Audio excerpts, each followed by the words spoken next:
नमस्कार दोस्तों, अंगीरा ज्योतिष पीठ के चैनल में आप सभी का एक बार फिर स्वागत है। आप सभी का धन्यवादी हूं। आप लोग मेरी वीडियोस को शेयर कर रहे हैं, लाइक कर रहे हैं और मेरे साथ नए सब्सक्राइबर जुड़ रही हैं। फैमिली मेरी बड़ी हो रही है। आप सभी का बहुत बहुत धन्यवाद। दोस्तों, महाराष्ट्र के चुनाव, विधानसभा के चुनाव की घोषणा हो चुकी है। 20 नवंबर 2024 को पोलिंग होगी और 23 नवंबर 2024 को काउंटिंग होगी। आप सभी के कहने पर और जो मेरे व्यूअर्स हैं वो जानना चाहते हैं कि महाराष्ट्र के चुनाव में क्या होने जा रहा है और मेरे क्या विचार है, क्या संभावनाएं वहां दिखती हैं जन्मपत्री पर। तो मेरे पास 3-4 जो टॉप के पॉलिटिशियंस हैं उनकी हॉरोस्कोप्स अवेलेबल है। मैं एक एक करके उनकी जन्मपत्रियों पर आप लोगों के सामने अपने विचार रखने जा रहा हूं। आज एक हॉरोस्कोप ले रहे हैं उप मुख्यमंत्री देवेंद्र जी की। भारतीय जनता पार्टी से ये बिलोंग करते हैं। और दोस्तों, मैं जब भी देवेंद्र जी की या महाराष्ट्र की कुंडली, महाराष्ट्र के लिए बात करता हूं तो मेरे को 2022 में अपनी की हुई एक ऑब्जर्वेशन बहुत प्यारी लगती है। जिस वक्त देवेंद्र जी ने, या यूं कहें कि महाराष्ट्र सरकार ने, शिंदे जी ने ओथ ली थी, उस वक्त बहुत बढ़िया और बहुत अच्छा उस ओथ कुंडली के अंदर बाल अरिष्ट योग था। बहुत सारे लोगों ने कहा था ये सरकार 6 महीने में गिर जाएगी। प्रभु की कृपा से मैंने कुछ एक चीजों को फाइंड आउट किया उसके अंदर से, या यूं कहो कि जब व्यक्ति की एप्रिसिएशन का समय आता है तो वो चीजें किसी को दिख जाती हैं। तो उस वीडियो का मेरे को बहुत अच्छा एप्रिसिएशन मिला था। जो मेरे लोकल लोग हैं जिन्होंने देखी थी या जो लोग मुझे जानते हैं उन्होंने मुझे अच्छा एप्रिशिएट किया था।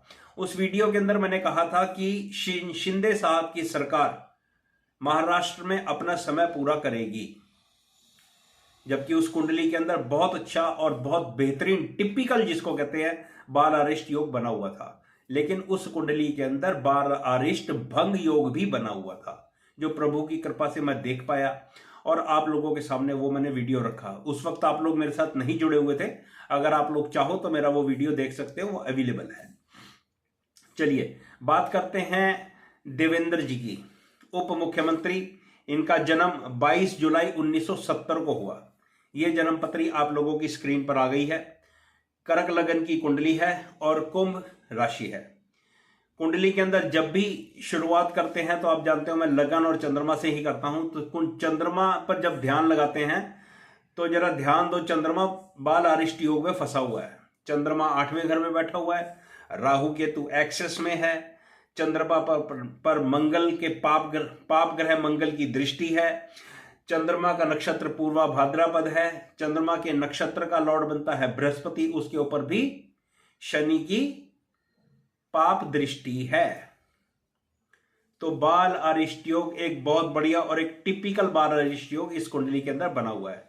लेकिन कुंडली थोड़ी मजबूत, लगन के मजबूत होने के कारण यह कुंडली आज तक चल रही है। लेकिन बालारिष्ट योग ने अपने फल, अपने रिजल्ट जरूर दिए। अब बालारिष्ट का मतलब यह नहीं है कि आपको बचपन में ही प्रॉब्लम होगी। आपकी दशाओं का सीक्वेंस अच्छा होना चाहिए तो बचपन निकल जाता, कोई दिक्कत नहीं। अब यहां देखो इनकी दशाओं का सीक्वेंस, बचपन में इनको बृहस्पति की दशा मिली। बृहस्पति देखो कितना बढ़िया प्लेस्ड है कुंडली के अंदर। पूर्वा भाद्रपद के इनका जन्म का नक्षत्र है, बृहस्पति वेल प्लेस्ड है। वर्ग कुंडलियों के अंदर भी वेल प्लेस्ड है। तो इनकी लाइफ चल गई, कोई थ्रेट नहीं हुआ होगा, लेकिन थोड़ी स्ट्रगल जरूर हुई होगी।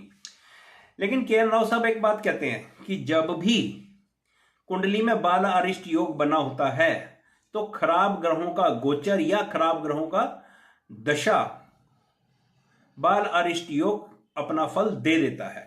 मैं आप लोगों का ध्यान आकर्षित करना चाहूंगा, इस चंद्रमा के कारण इनको क्या कुछ झेलना पड़ा। खराब प्रभाव की बात कर रहा हूं। देखो, सबसे पहले तो देखो इनका जो विवाह हुआ वो 2005 में हुआ। लुक, चंद्रमा के ऊपर पाप प्रभाव। ही वॉज 35 ईयर्स ओल्ड भाई साहब जब इनका विवाह हुआ है और एक ही संतान है। चंद्रमा पर पाप ग्रहों का प्रभाव। अगली बात देखो, 2022 में इन्होंने जब डिप्टी सीएम की ओथ ली उस वक्त केतु की महादशा शुरू हुई थी। अब जरा ध्यान दो, बाल अरिष्ट योग ने क्या फल दिया इनको। चंद्रमा के ऊपर 2022 में 30 जून 2022 को इन्होंने डिप्टी सीएम की ओथ ली थी। उस वक्त शनि का ट्रांजिट इनके जन्म के चंद्रमा के ऊपर चल रहा था, आज भी वहीं चल रहा है, लेकिन उस वक्त भी चल रहा था चंद्रमा के ऊपर 8वें घर पे। चंद्रमा को देखो दूषित कर रहा था उस वक्त, चंद्रमा रेट्रोग्रेड भी था और केतु की महादशा शुरू हुई थी। दे दिया इस भाई को, सीएम नहीं बनने दिया। और ये भाई ने बड़ी कोशिश करी अजीत पवार के साथ मिलकर सरकार बनाने की, और बड़ी तिगड़मबाजी चलती रही उस टाइम। आप लोगों को पता होगा, याद होगा कि काफी रोला रप्पा पड़ता रहा था। महाराष्ट्र की जो सरकार ये अब चली है 2019 के बाद से, ये बड़ी मुश्किलों से बनी थी और बहुत बहुत कठिन समय महाराष्ट्र ने देखा था। तो आप ये देखो कि जब पाप ग्रहों का प्रभाव पड़ा, जब एक दशा अच्छी प्लस खराब आई, तो बाल अरिष्ट योग ने अपना रिजल्ट दे दिया। आज मैंने आपको बाल अरिष्ट योग से अगर जिंदगी चलती है तो कब बाल अरिष्ट योग आपकी जिंदगी में खराब फल दे सकता है, उसके ऊपर मैंने थोड़ी सी चर्चा की है, आप लोगों को थोड़ा सिखाने की कोशिश की है। एकदम टिपिकल, एकदम शानदार, टोटल साइंटिफिक। कोई केतु का उपाय नहीं, कोई केतु का नग नहीं, कोई कुछ नहीं, बिल्कुल सामने दिखता है। चलो बात करते हैं आगे। आप देखो लगन के अंदर, लगन में सूर्य का बैठना ही अपने आप में एक बहुत पॉजिटिव सिचुएशन हो जाती है किसी भी पॉलिटिशियन के लिए। साथ में मंगल जो 10th हाउस लॉर्ड है, ये बहुत बढ़िया योग है। अब जरा मंगल को देखो तो ये 10th हाउस लॉर्ड और 5th हाउस लॉर्ड होके, मतलब योग कारक प्लैनेट होके ये लगन में चला गया। अब ये आप लोगों को लग रहा होगा कि नीच राशि का है और इसका स्वामी 8वें घर में चला गया। ये सारी बातें ठीक है मेरे दोस्त, इसको वर्ग कुंडली पर लेके जाओ। आप इसको वर्ग कुंडली पर देखो कि ये मंगल क्या कह रहा है, ये योग कारक प्लैनेट D9 में क्या कह रहा है, D10 में क्या कह रहा है, आपको वहां से पता लगेगा। माइक्रोस्कोपिक जब आप एनालिसिस करोगे ना, तो आपको वहां से पता लगेगा कि मंगल की एक्चुअल स्थिति क्या है। चलो, अब ये बुध भी लगन के अंदर बैठा हुआ है। अब बुध और मंगल के बारे में थोड़ी सी मैं आपसे बात करना चाहता हूं। देखो, मंगल भी एक जल्दबाज प्लेनेट है और ये बुध भी जल्दबाज प्लेनेट है। अब ये बुध जल्दबाज प्लेनेट कैसे है भाई? ये छोटा बच्चा है, इसको राजकुमार कहा गया है। बड़ी जल्दी होती है इनको, बस जल्दी से घपा घप मिल जाए कुछ ना कुछ, बस उड़ा दे, फटे चक दे। तो लगन के बुध की ये स्थिति होती है अगर वो ठीक पोजीशन में है तो, और आपको बुद्धिमान भी बनाता है। ये तो बहुत इंपॉर्टेंट चीज है। चलो आज की बात करते हैं कि 2024 के चुनाव में क्या कुछ बन सकता है।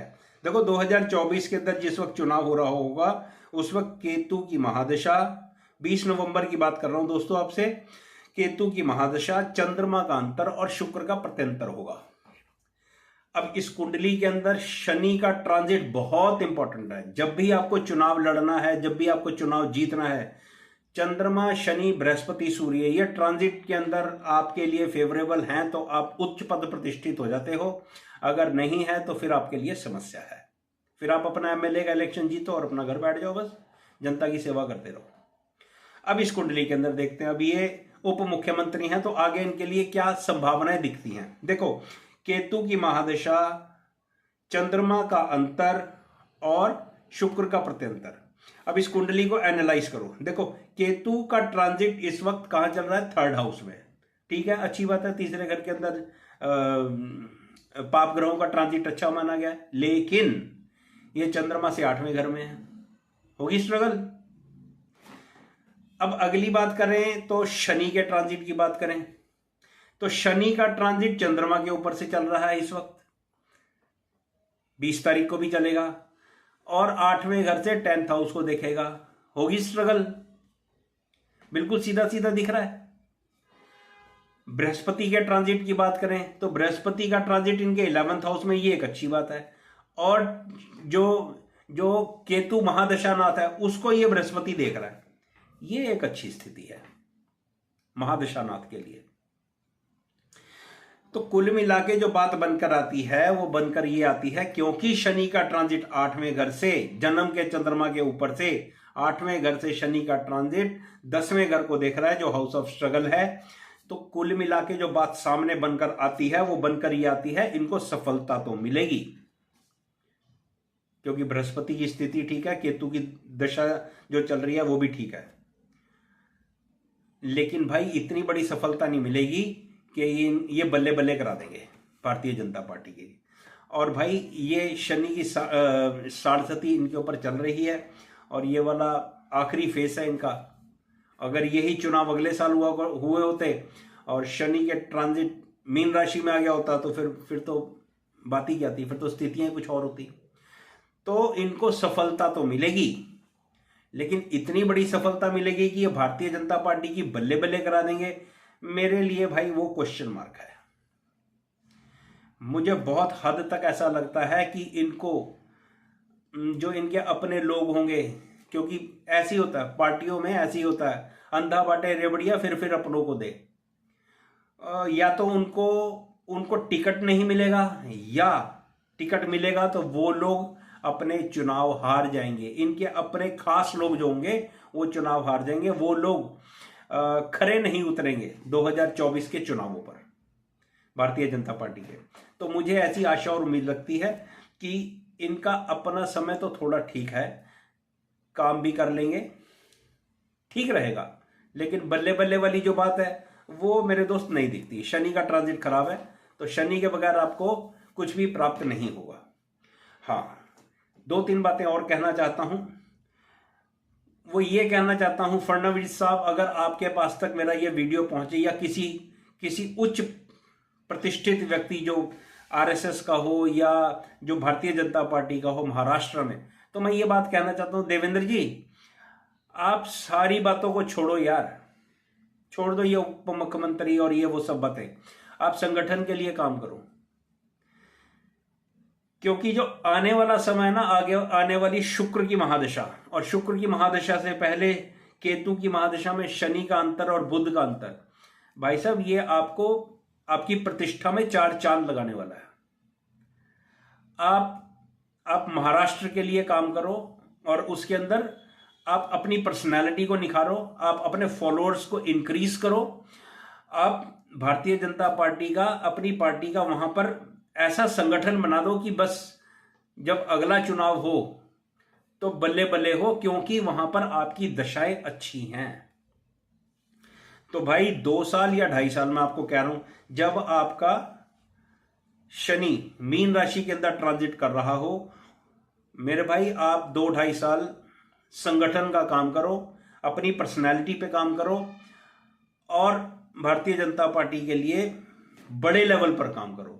इसका जो इनाम होगा, इसका जो मेडल होगा, वो आपको 2027 के ऑनवर्ड मिल जाएगा। तो अभी बुध क्योंकि आपके लगन में है तो जल्दबाजी मत करो, शांति से खीर को ठंडा होके खाओ, आपके अच्छे परिणाम मिलेंगे आने वाले समय में, अभी नहीं कह रहा हूं। बाकी देखते हैं प्रभु को क्या मंजूर है। तो ये मेरा छोटा सा एनालिसिस आप लोगों के सामने देवेंद्र फडणवीस जी की हॉरोस्कोप पर।